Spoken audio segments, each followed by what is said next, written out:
Dinosaurs are the largest land carnivores the world has ever seen, far surpassing any modern land predators.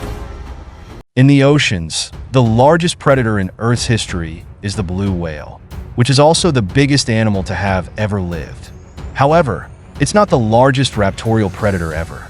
Throughout the long history of the oceans, many massive and ferocious apex predators have emerged.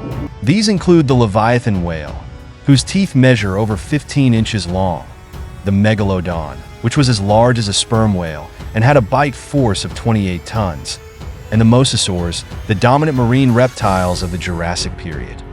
In comparison, modern ocean rulers like orcas and great white sharks are mere minnows.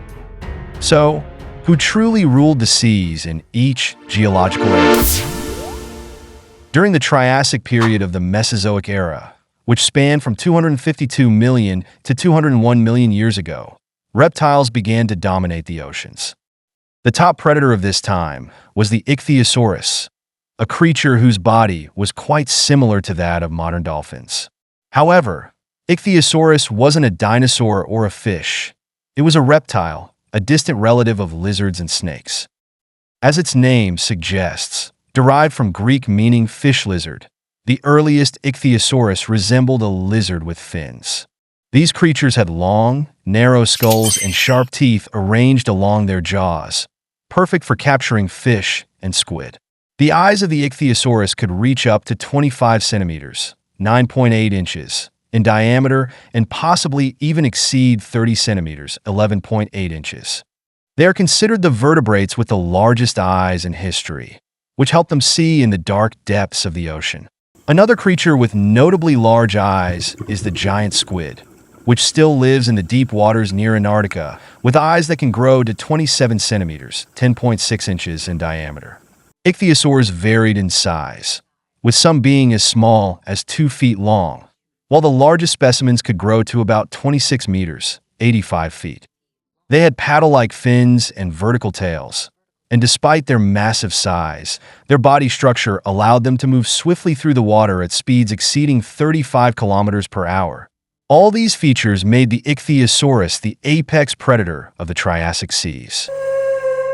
During the Jurassic period of the Mesozoic era, which lasted from 201 million to 145 million years ago, marine reptiles like Plesiosaurus and Plesiosaurus emerged and quickly became the dominant rulers of the oceans.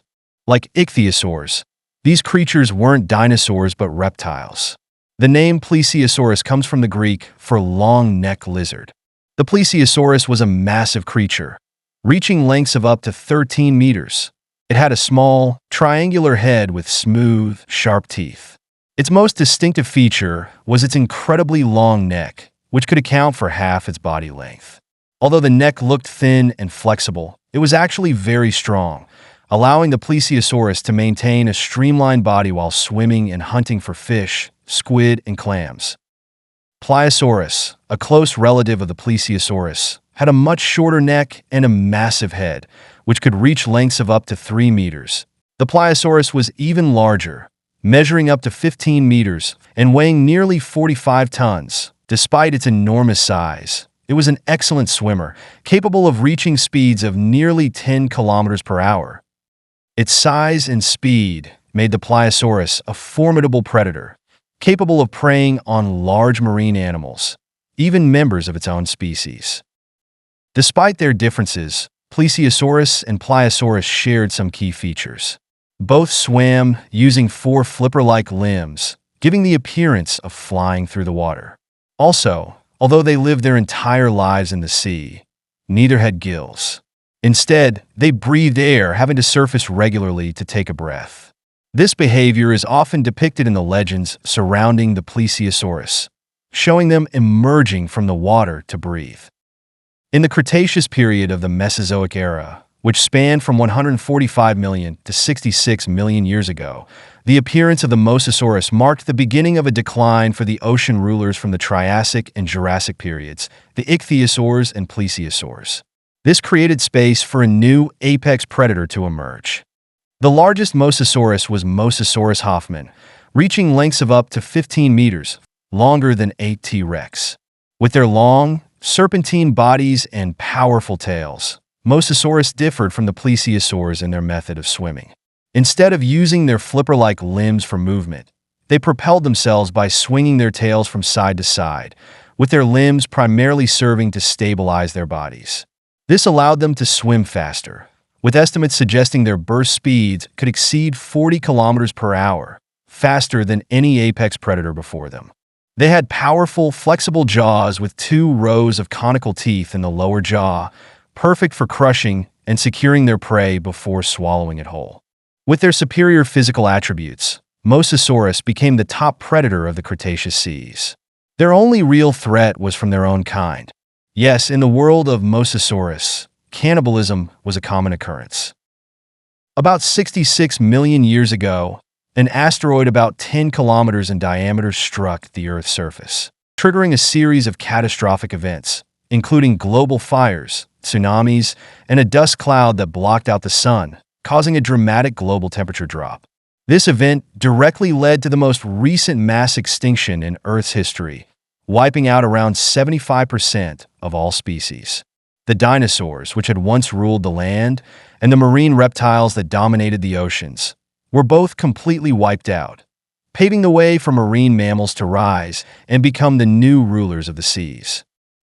During the Paleogene period of the Cenozoic era, which lasted from 66 million to 23 million years ago, the first marine mammal to dominate the oceans appeared, the Basilosaurus.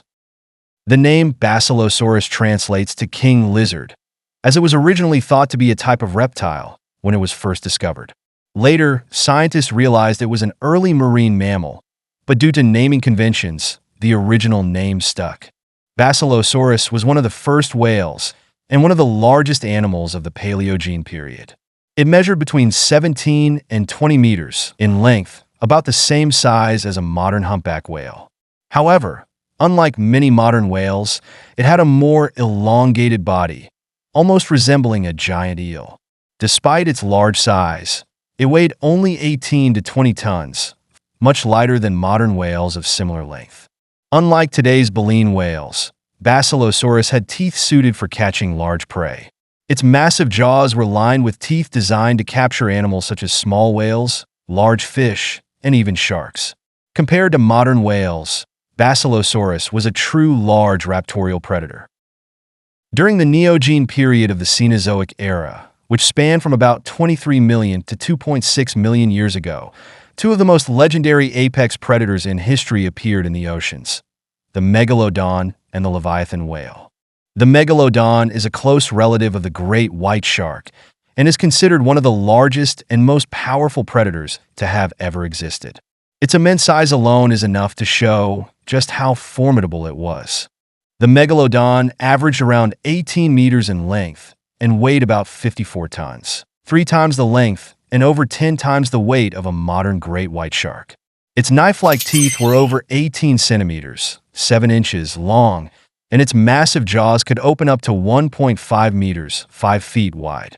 With a bite force estimated at 18 tons, 40,000 pounds, the Megalodon had 15 times the biting power of today's most powerful biter, the great white shark. The Leviathan whale, a close relative of the modern sperm whale, had a similar body size to its modern cousin, averaging about 16.3 meters, 54 feet, in length and weighing around 60 tons. Unlike the sperm whale, however, the Leviathan had a shorter, more robust head. It also had teeth in both its upper and lower jaws, with these teeth being much larger and longer than those of modern sperm whales. The Leviathan's teeth could reach lengths of 38 centimeters, 15 inches, making them the largest known biting teeth in the animal kingdom, excluding tusks. This unique set of features allowed the Leviathan to primarily hunt other marine vertebrates, including large fish and even whales. With both of these apex predators in the same period, the question arises, did they ever prey on each other? While scientists don't have clear evidence of this, it's possible that if an adult Megalodon and an adult Leviathan ever crossed paths, it would have been a brutal, no-holds-barred battle, one where both would likely suffer severe damage. During the Quaternary period of the Cenozoic era, which began around 2.6 million years ago and continues to the present day, The orca, or killer whale, has risen to become the apex predator of the oceans.